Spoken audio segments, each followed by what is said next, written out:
welcome to the Huntsman School of Business Focus Friday event. And this particular event is a data analytics panel, a business data analytics panel. So it's great to see a full room here and to see everybody who has shown up to participate in this discussion.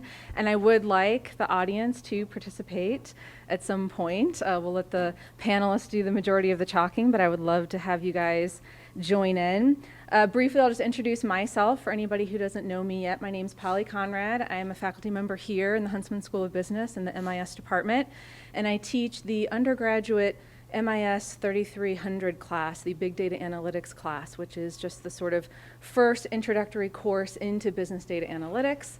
And it's an acumen course, which means all of you guys have to take it, right? All the different majors are required to take it, not just MIS majors. And so that's what I do here. I wanted to also start off with a very brief and broad introduction as to what business data analytics is, and I would love for panelist members and audience members to add to that or rebut it, because there is quite a lot of discussion out there about what it is and what it isn't. But in a very broad sense, to me, it's the application of statistical and quantitative analyses to business data to better inform business decisions and actions. And so that is your end result, is that you're wanting to not just base your business decisions on your gut feeling or what you think's going on and what we've always done in the past. This is what we're going to do now. Not that those things don't matter. They still do, right? Of course, experience matters.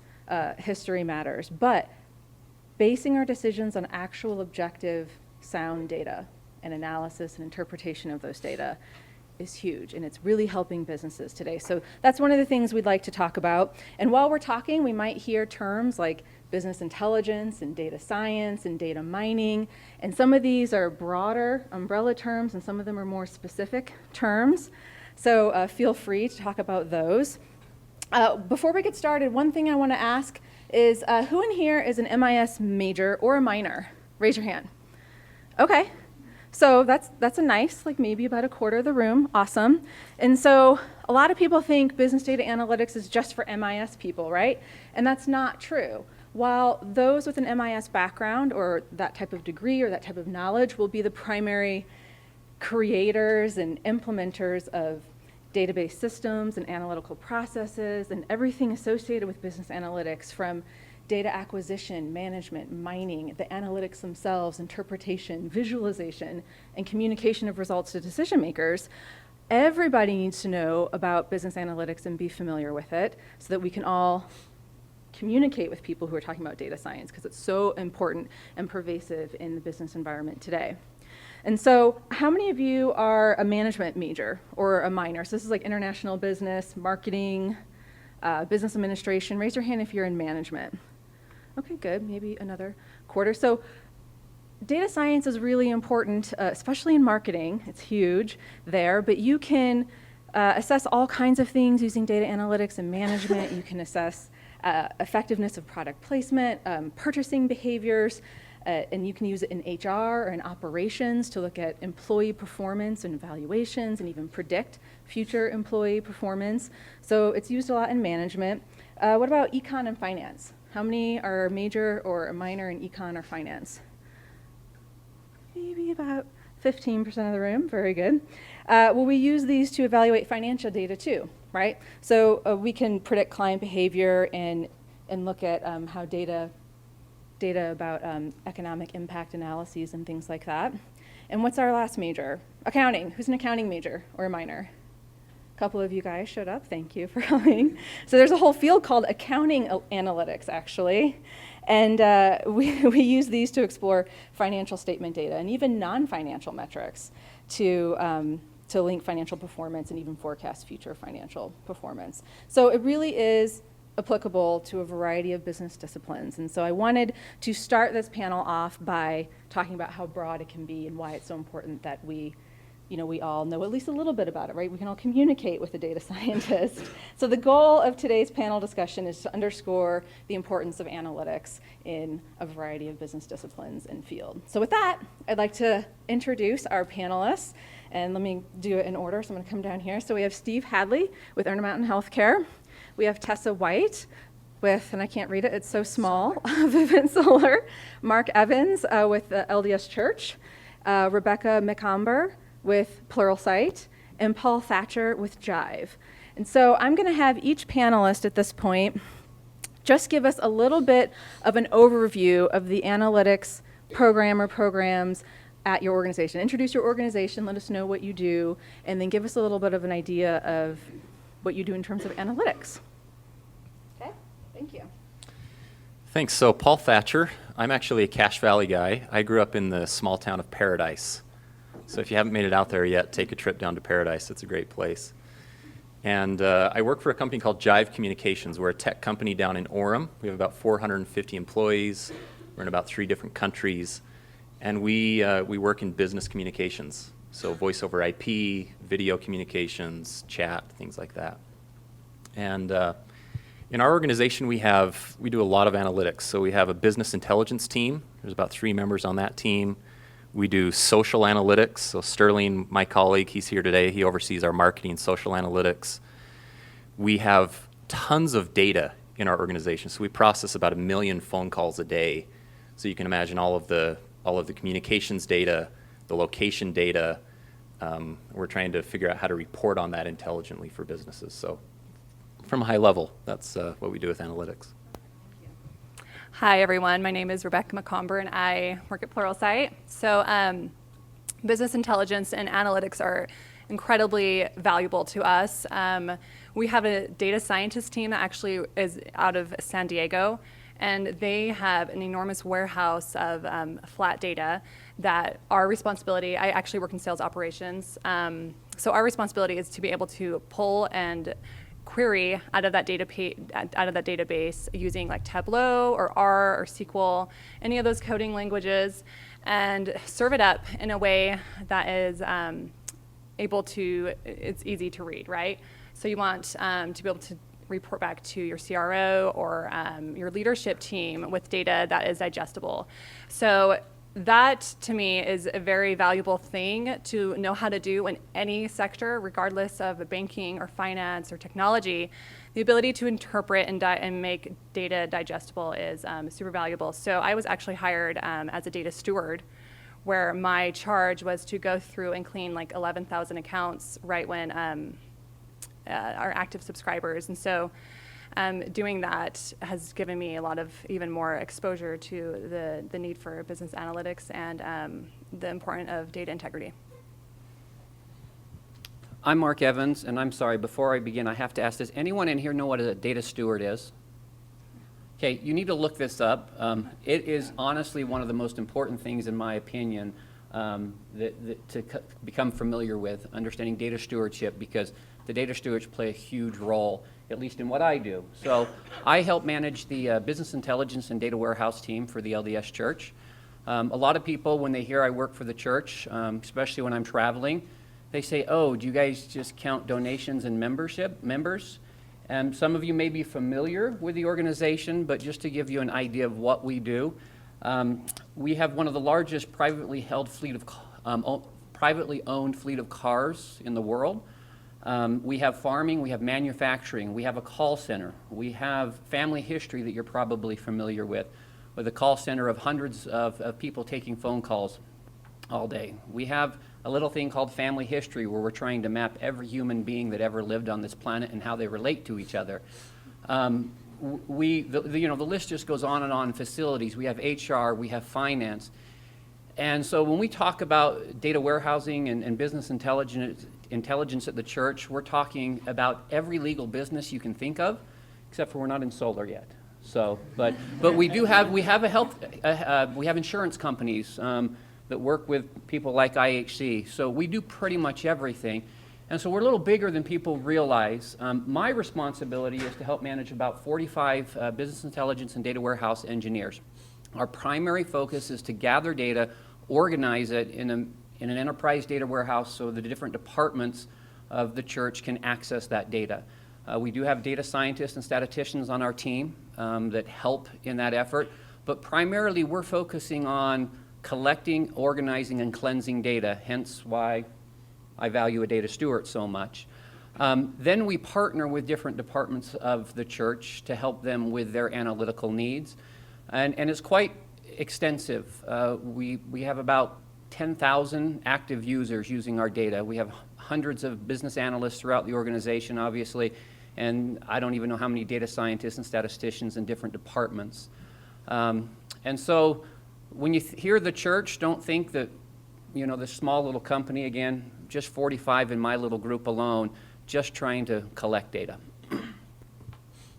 Hi, I'm Tessa White. I work at Vivint Solar, and our company is primarily residential solar. We put solar panels on roofs, but that company is partnering very closely with Vivint Inc. right now, a separate company, creating a smart home. And that's important because analytics drives that entire value proposition.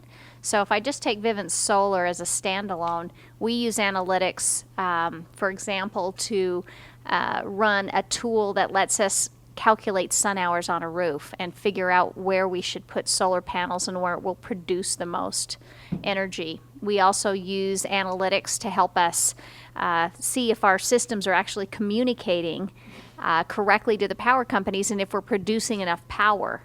So that's primarily Vivint Solar. But as we go into the smart home arena, which is trying to make your whole home efficient, that could be managing the power within your home, the temperature at which your home is held at, and when you make the temperature high, when it goes low, and how it produces solar and how those power together, along with having an alarm system on your house or something else like that. There is a huge play with analytics and how important it is to be able to help the consumer know whether or not they're saving, whether they are reducing their output of energy and whether they are saving on their power bill ultimately. Internally in the company, we use analytics to help us know with our complex processes what's happening and what's not happening with the company. So we're just standing up our own data warehouse and standing up our own team and creating dashboards so that we know who to hold accountable and how, and that's its whole other separate area, which I've seen evolve over the last 20 plus years. It'll be fun to talk about. Hi everyone, my name is Steve Hadley. I'm with Intermountain Healthcare. I'm with our Enterprise Analytics and Data Science function. And at Intermountain Healthcare, we have about 250 folks that focus on data analytics and data warehousing and some of those services. And the types of data that we play with, you name it, we've got it. We've got some prescription data. We've got supply chain data for inventory and medical equipment. We've got information about population health. And one of our main mission statement is helping people live the healthiest lives possible, right? And so we look at data and how we can help people do that. We have wellness data. We have human resource data, finance data, business data, marketing data, insurance and claims payment data. There's just a breadth and depth of information that we've got that is incredible. And we've had some really mature data warehousing in place for at least 10 to 15 years. And so we're able to look at those models in ways that maybe other companies, especially in healthcare, have not been able to. I really enjoy working with Intermountain Healthcare, and part of the reason why is because of the care process models that we develop through data science. And those impact people personally. It impacted me, in fact. I have a son who's 4 years old now, and when he was about 3 months old, we ended up at Primary Children's Medical Center. And he had RSV. He contracted RSV because our other children had brought that home to our house. And he's 3 months old, and he's sitting in this little crib. He's so teeny they had to roll up little blankets around him to keep him in the center of it. We weren't allowed to pick him up for 4 days. And he was a sick little guy. And when we got home, we had to have oxygen that was pumped to him night and day for another couple weeks. About 3 months ago, at Intermountain Healthcare, there was a group of data scientists that were looking at air quality, air pollution statistics, weather data, and linking that to patient data and patient outcomes. And they came up with a fantastic care process model and a correlation between when air pollution happens and how soon we can see an uptick in RSV in our hospitals. And this is something that's going to help affect our employees because we'll be able to staff better and people won't have to be on call. We'll know when it's going to happen. It's something that's we can now send out marketing and alerts to people to let them know what they should do when there's poor air quality and the effects of that. And for people like me that had their little baby in the hospital for 4 days without being able to hold them, we can contact them and let them know it's a bad air quality day and this is a bad deal, and tell some of those personal stories with data to help so that they don't have to have their children there too. So I think data science is fantastic, and the applications are amazing, and I hope that you guys enjoy what we talked about today, and hopefully we can answer some of your questions. So I have a couple of questions to get the conversation going, but at some point I'd really like those of you in the audience to ask some questions, and even have some panelists ask other panelists questions. If you guys come up with any, feel free, so that we're not just feeling like it's just the 5 of you guys up here talking to yourselves. So I'd like to create a little bit more of an interactive environment here and give some students the opportunity to ask questions. One thing I forgot to ask at the beginning, how many undergraduate students do we have in here? Looks like the majority are. Do we have any graduate students in here? A couple of you guys. And then other faculty and staff that are in here? Couple, sweet. Okay, just to give the panelists an idea of whom you're speaking to. So one of my first things that I wanted to ask about, and we don't necessarily have to go down the line for every single question, just, whomever says, hey, I got something interesting to say about that, we can have that, and maybe a rebuttal or something, and go on to the next question. I want you to feel like whoever's at the end is always the 5th person to try to drum up something, right? So I talked earlier about how this is widely applicable to a variety of business disciplines, and I wanted to ask then for the panelists' input on what types of people you're hiring to be in any sort of data science or business intelligence program, and what kind of backgrounds and knowledge and things that you're looking for. So anybody have comments about that from the panel? Want to start? Thanks. I'm going to own this microphone. So one of the things that's really interesting, as I said, there's so many different types of data. What we're really looking for, though, is people that are problem solvers and that really are inquisitive, curious people. Those make the best data analysts that we've seen so far. People that want to dig in and find out the reasons why. That's something that's super important. And I know that's it's not necessarily something that you develop or that it's maybe more something that's innate or that you're born with, but that's one of the key differentiators that we've seen that makes a difference between a really good data analyst and one that's just okay. The other thing I want to say too, shout out to those folks that are in accounting. Yay. I actually got an associate's degree in accounting, and that was the first thing that I did at Intermountain Healthcare. I used to do the medical check payments, and then I became an accountant. And after that, I moved over to payroll. And then I moved from payroll to human resources. Then I started working on applications in IT, and then I found a love for data and moved into data science. And as I've talked to different people at our company, there's a lot of people that have not come from a data science background, and yet they're drawn to it because of that inquisitiveness, because they like to answer questions. And so I think that's one of the key things, that you can come from a lot of places. The School of Business is not an odd place to be if you want to be a data scientist or do that data analysis. I would echo problem solving. I think that's one of the most important skills. You guys may be too young, but you've ever heard the term soapbox? People used to put a soapbox on the street, stand up, kind of talk. My team gives me a hard time because they always tell me I'm standing up on my soapbox about this one issue outside of problem solving, and that is understanding the business and the business process. If you've taken a data warehousing class or a database class, you've learned about third normal forms or levels of normalization and what's denormalized versus normalized, what's a star schema. And we talk about that all the time, and I say, I don't care. What I want you to model in the database is a business process.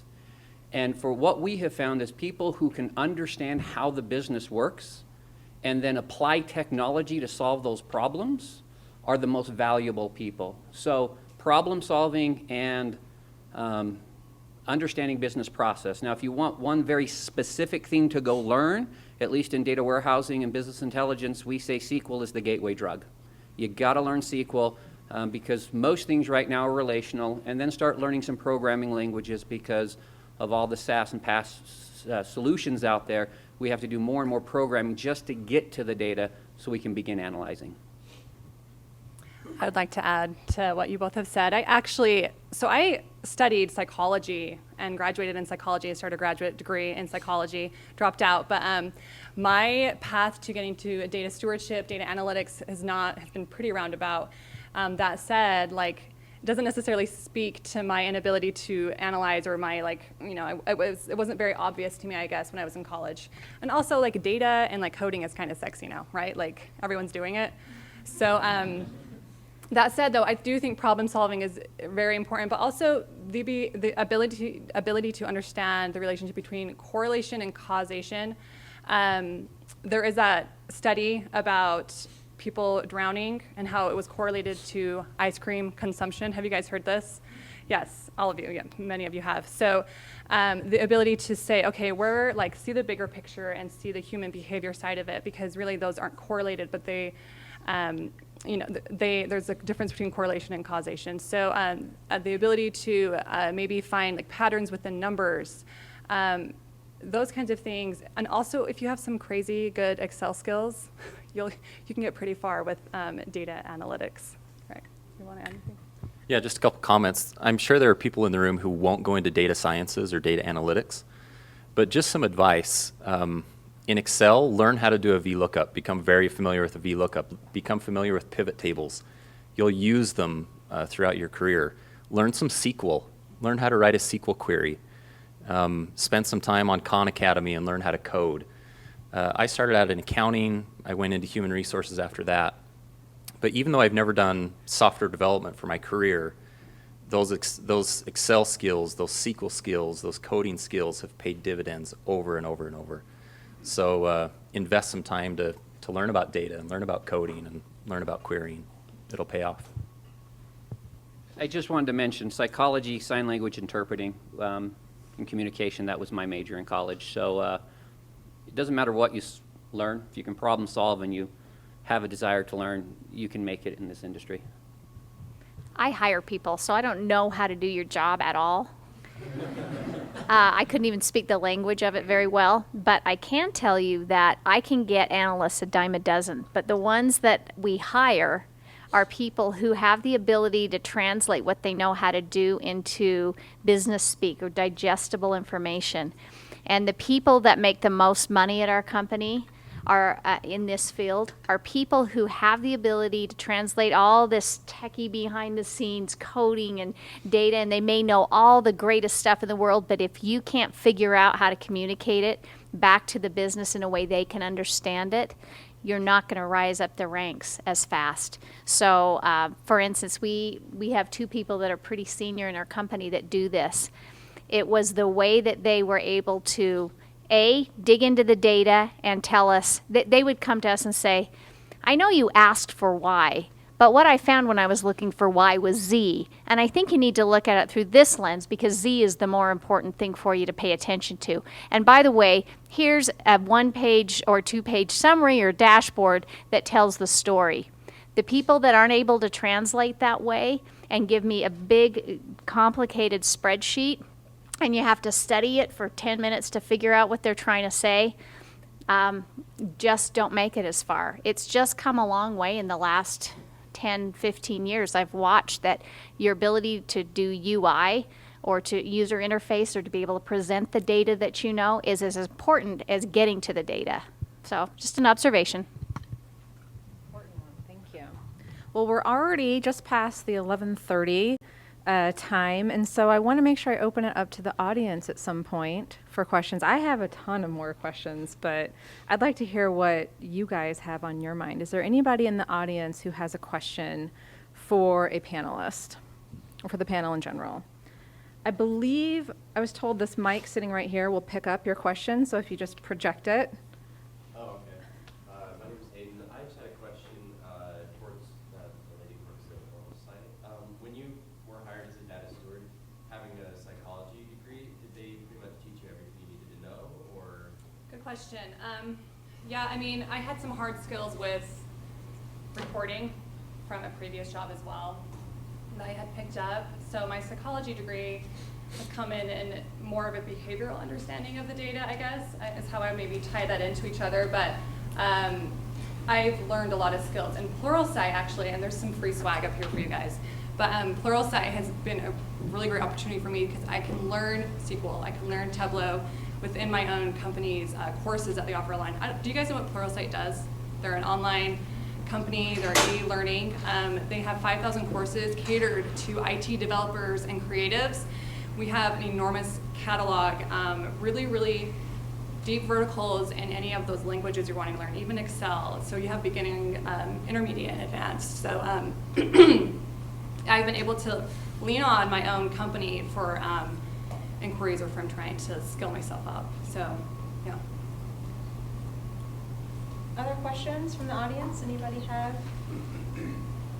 What role do you think data analytics can have in the public sector as far as deriving public policy that's best fitted for the people's wishes?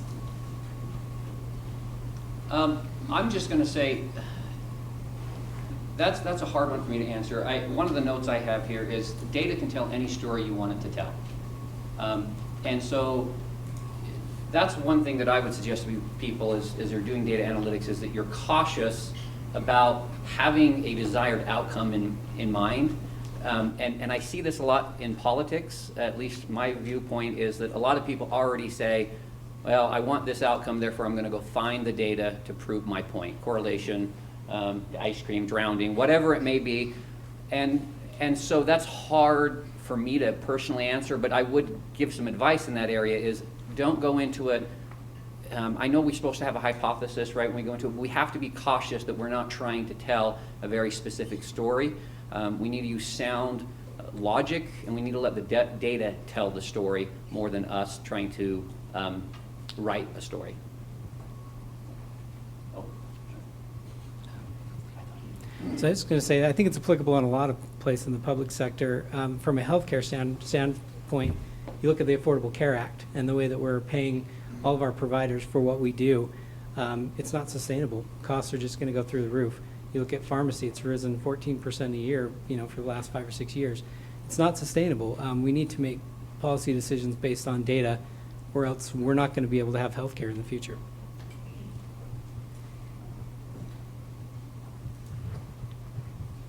I was just going to chime in on that.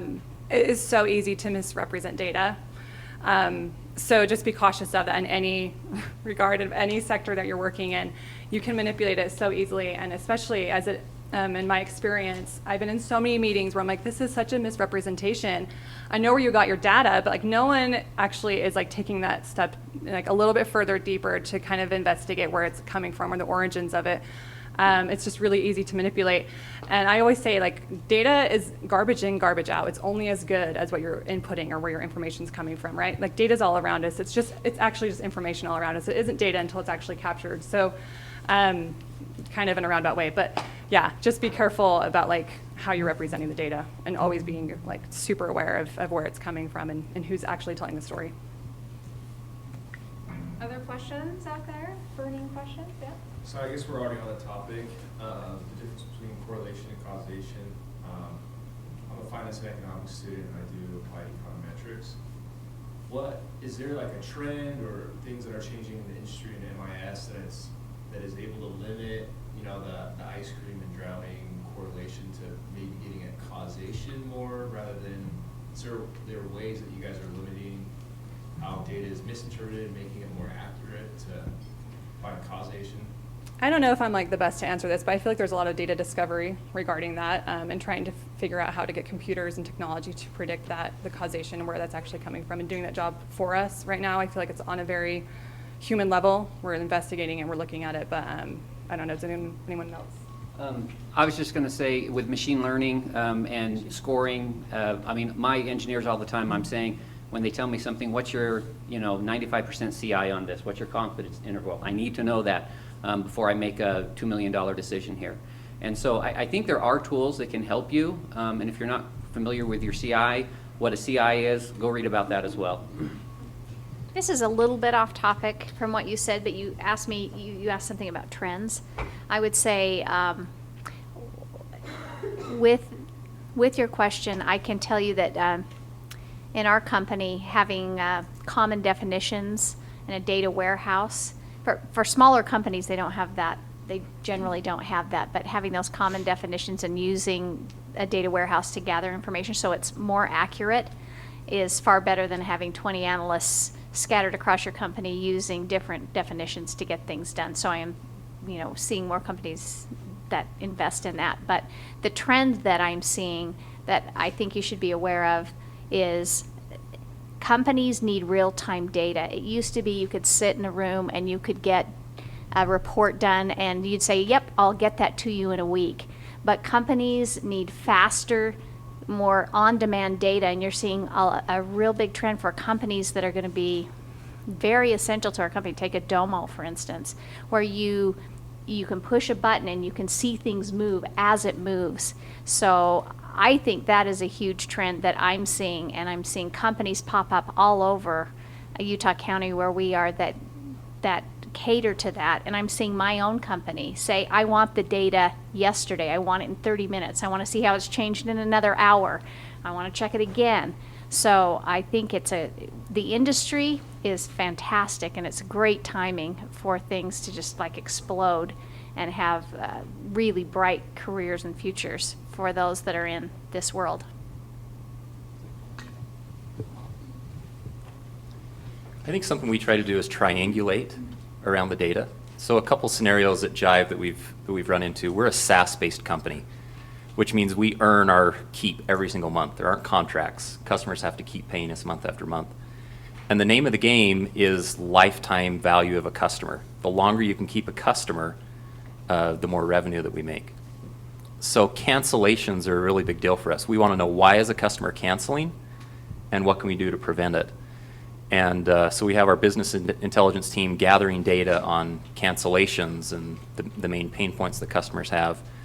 But we also get out and just talk to customers, because again, there can be bias in how people are presenting data. If you're the operations team and you're responsible for onboarding new customers and you're dropping the ball, you're going to want to try to represent the data in a way that doesn't shed light or shine a light on the way that you're dropping the ball. So we try to get out and talk with customers and understand, face to face what challenges they're running into. We talk to the finance team and just try to get a well-rounded view of what the data is saying, and we make better decisions that way. Thank you. Yep. This one's more for the Vivint Solar. How does data help you guys interpret your market expansion, especially since after Sun Edison kind of went down? How do you guys use data to figure out how fast or slowly to expand in the marketplace? Well, it's key. We can't decide how to expand unless we know. We have to look at the prices of power. We have to look at the state incentives there would be to use power. We have to make assumptions on how many people might uptick or take it as a result of the percentage of savings they would receive, the number of sun hours that we can get on a roof, whether the power company charges a lot for power or only a little bit of power. So it's actually a really, really complicated formula, and it changes by municipality, even within a state. So we use data to help us decide if we are ready to go into a new area. It's based very little on population, but very much so on real nuances with different power companies and different incentives and that type of thing. Does that answer your question? Yeah. Okay. Yes. My question is, where are your companies collecting the data? Are they from your websites? Are you pulling the data from that, or are you buying the data, or are you getting consumer data? Where does your data come for your companies? So for the healthcare company, the massive amounts of data that we get come from all over the place. We buy some from marketing companies like Nielsen, for example, to help augment what we have. We're getting data from all of the medical equipment that's sitting in your room, your blood pressure monitor, your oxygen levels, all those things are going directly into our data warehouse, a Hadoop cluster actually that we have. We're bringing in patient data, we're bringing employee data in. We get them from websites, we get them from when you go visit the doctor and the doctor types in notes into the charting tools. Data comes from everywhere. There's ambient data in everything we do. The question is, how do you narrow that down so you get the signal out of all the noise that's there? And how do you process that in an intelligent way so that you don't have some spurious correlations like we were talking over here? I'd like to ask about a follow-up, so if anybody else answers the same question on Sure. ethics. So where do you get your data from, and how do you address the ethics of collecting, mining, and sharing those data? Sure. So, how many of you guys have a Fitbit or some sort of device that tracks your health? Okay. And we've got Nielsen data and other things, like I said. It would be really pretty easy using our Hadoop clusters and stuff to be able to pinpoint specific people. In fact, maybe one that's a little closer home for business students. In human resources, we've got a wealth of employee knowledge. We've got all your emails, all your instant messaging back and forth with your coworkers, all your performance reviews and this rich text data and all these things. It was pretty simple, actually, for us to come up with an algorithm that we could determine who's planning on leaving Intermountain Healthcare, especially with LinkedIn data. And we have talked about in the past, should we send an email out to the manager that says, hey, this employee's thinking about leaving, you need to have a stay interview with them and a conversation about that. That moves from the line of cool to creepy, right? Really fast. And there's an ethical dilemma there, and we've never done it because of that. We don't want people feeling like we're their big brother watching over them. We're not the NSA collecting all this stuff. We don't have your cell phone data in our hands. We could get it, but it's not right. You know, there is an ethics question there, and where do you draw the line? And really what we've determined at Intermountain is anytime we're going to do that kind of stuff, especially for your wellness data and things like that, that we're going to have an opt-in, and you have to physically check the box and say, yes, I'm okay with you using this data. And people are becoming more and more aware that we're not trying to be harmful there, that we're trying to help, and they're okay with it. But if we make sure we do that opt-in clause. I'm from HR, so you're going to love this because we do secret things with data. In HR, most companies are going to have you sign something that says that you acknowledge that the email and the computers that you use are the company's. I've been in HR 20 plus years, and we do look at where you surf the internet and where you go with the data. And we do look at emails. So I know if you're talking to competitors about coming to work there, and I also know who's surfing the net for pornography. And although most people don't hear about it, HR uses that data all the time to fire people. So from an HR perspective, the ethics are, we make sure that you sign it away. You know that you have something you sign away, although most people, I don't believe, connect the dots on that.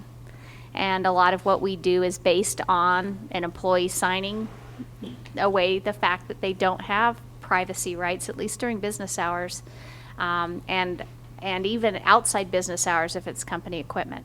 So just an interesting ethics question there. And I would say Vivint Solar, if you look at where we communicate or get data to the earlier question that's less about ethics, we actually need the internet to report on whether our systems are communicating and actually producing power. So there's a little chip on your on the roof or in the house if you're a smart home that tells us, are you consuming power, are you not? And sometimes those break and then we get in trouble. So it's really critical to us. There were a couple hands that went up that seemed. I wanted to ask a follow-up to the HR. So I'm an MHR, grad MBA as well. That sounded really weird to say that. But I wondered, how has big data affected your hiring decisions or the HR strategy in any of your organizations? I would just like to know, now that big data is so available and there's so many software platforms that make it understandable, how has that affected what you do in HR? Well, I'm not sure. I probably have to think about that a little bit more. I can tell you that we look at a lot more than we used to, and that big data helps us. You know, we look at informally data. We look at LinkedIn profiles. We look at Facebook to make hiring decisions often. You know, so we look at that. HR systems have come a long way in the last couple of decades. And the level at which we look at data like turnover or anticipated turnover, or we can start to correlate, we call it the stickiness for people. We can kind of start to predict if somebody in their first 3 months is going to leave the company or if they're not going to leave based on seeing data that I never had access to before. And just in case anyone is out there, a member of the LDS Church, and is wondering what we do very little at all in the way of anything that's even slightly ethically questionable, we steer away from. You know, we have Adobe Analytics, Percolate, all those tools where we're collecting clickstream data. We know if you're on an app where you're going, and we do all that we can to avoid ever using that or correlating it to any or associating it to any given person, just because we want to be overly cautious in that space. I think it partially depends on your industry. I've worked in organizations before. I did some analytics for Fannie Mae and Freddie Mac, and they wanted to know information now, and they wanted every piece of information they could get, because sometimes you're going to do a $1 billion securitization. That's a lot of money, and so you want to find every little piece of information you can. So it's going to, I think the ethics is a lot of times going to come back to the organization you work for, and sometimes you have to make decisions. There have been, frankly, companies I've left because I've disagreed with the ethics. And so it is a real question I think you have to answer in your own mind before or while you're working is, do I believe in this, and am I willing to do this type of analytics? So I think data analytics is the future of human resources. I think that's a big blossoming field. Just a couple problems we're trying to solve with data. My CEO last week, he said, Paul, I want to figure out an engagement score for every person at Jive. In other words, how happy are they? How productive are they? Are they a long-term part of the picture at Jive? So if you put your thinking hats on, how do you solve that? How do you figure out an engagement score for all of your employees? Well, you're going to look at how long they've been there. You're going to look at their supervisor. You're going to look at their performance scores. You're going to look at a lot of different data elements. So that's a fun problem that we're trying to solve right now. Another interesting one is on the interviewing side. So we may do 150 interviews a month, and 20 or 30 people are doing interviews. It'd be interesting to look at, 6 months down the road, who are our best hirers and best interviewers? For the people who gave a thumbs up for these candidates who got hired, and those new hires ended up being poor employees, are we going to discount their opinions in the future? Or what training do they need so that we can make sure we're getting the best talent in the door? It's all data driven. It's capturing the data effectively and then making it meaningful. I just thought of something else. You guys have me warmed up now on this whole ethics thing.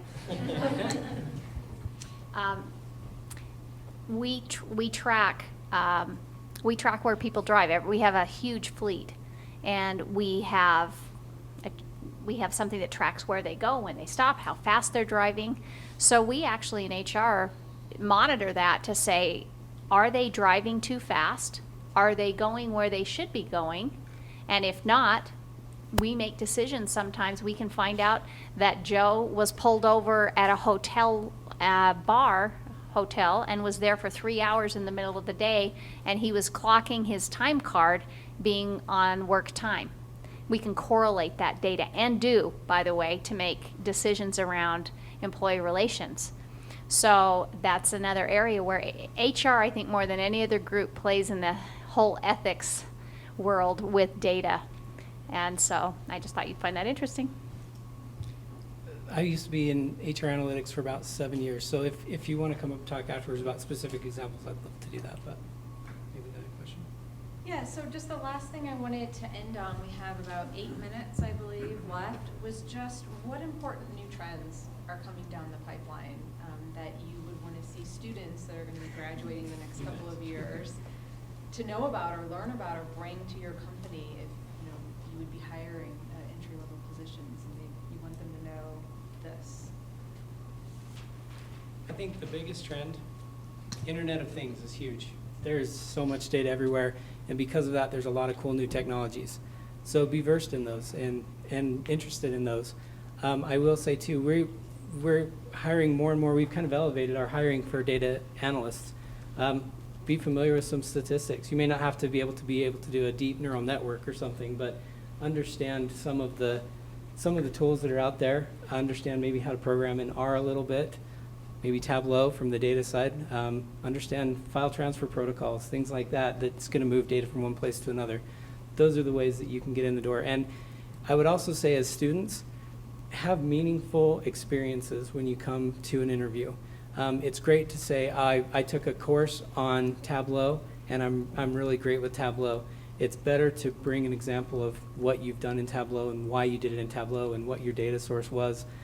Those are some of the things that I think really help in an interview. It's not just about having the theoretical knowledge or even some practical knowledge from class. Go out and say, hey, I want to intern someplace, like Intermountain Healthcare. Come be one of our interns. and work on real projects.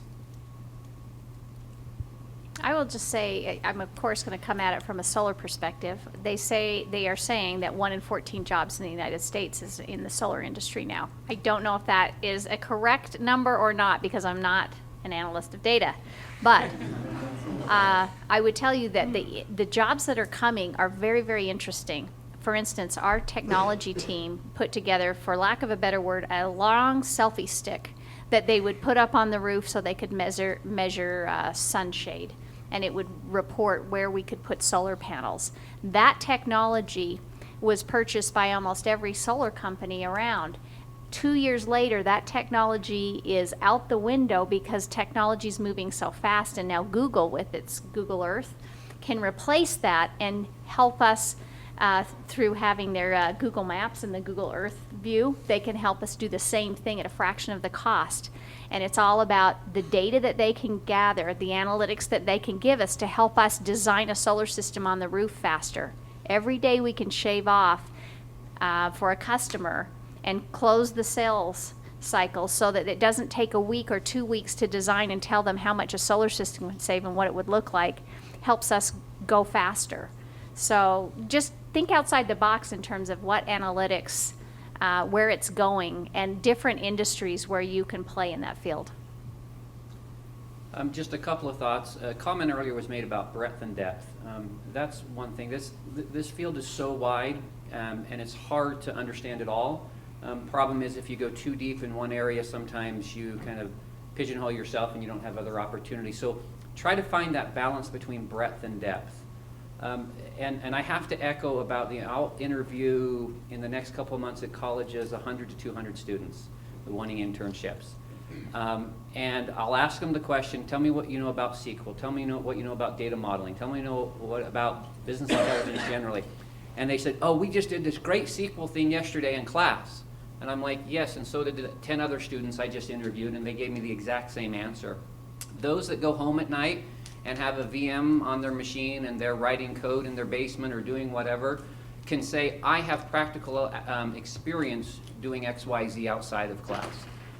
Those are the students that we're interested in. Really, we interview a lot of smart students. And what I have to tell them when they come in is, you're smart, but so are the last 5 and the next 5. What sets you apart? And if you want to be successful, figuring out what sets you apart, and I believe a lot of that is breadth and depth. Learning as much as you can and getting as deep as you can. But again, there is a word of caution because you can get too wide. So just a curiosity to learn would be my biggest suggestion, because we don't know where technology will be tomorrow. And I'll just add real quickly, I'll be here next week interviewing, or 2 weeks from now. And so if you're interested in BI or data warehousing, you're welcome to come talk to me after as well for a few minutes, and I can give you some more information. One of the greatest ones I ever saw, somebody came to us in an interview, and they had taken public UFO data and public Bigfoot data and made dashboards out of them. It was awesome. Gotta love those dashboards. I know, right? So this is actually kind of speaking to Pluralsight again. So our mission is to democratize education and learning. So if you are a curious seeker of truth, then come talk to us. If you are eager to learn, expose yourself to as much information and technology as you can. Part of why Pluralsight has been so successful is that technology is so rapidly growing. There's just no way to stay on top of it. Even in your classes with your professor is brilliant, he's proficient in what he does, but it's still not enough to stay on top of it. So I would recommend getting some skills in reporting and analysis, and that can even be your own individual. I mean, if you're not in a class, you can even just be like, okay, I have my Fitbit, I go to bed at this time according to Google, just track anything. If you bring that, surface that up to the table in an interview, that's awesome. So, yeah. So we mentioned Fitbit a few times. Who has a Fitbit? Raise your hand. Who has a Tableau? Who's used Tableau? I think you guys have it here. There's a connector from Tableau to Fitbit, I believe, and you can just log in and all of a sudden start visualizing all your data and your friends' data. If you want to get creeped out, talk to a data security guy, and you'll understand what we really do with data. It's a little mind-boggling and scary.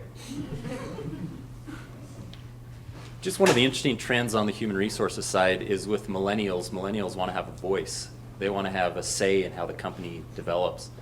And so one of the things that we're seeing is more and more surveys. As an HR team and as a business team, We want to get the input from our employees and gather that input intelligently and publish it so that our employees know that they're being listened to and that we make decisions based on that. So be familiar yourselves with good surveys, good survey questions, and then gathering that data and compiling it.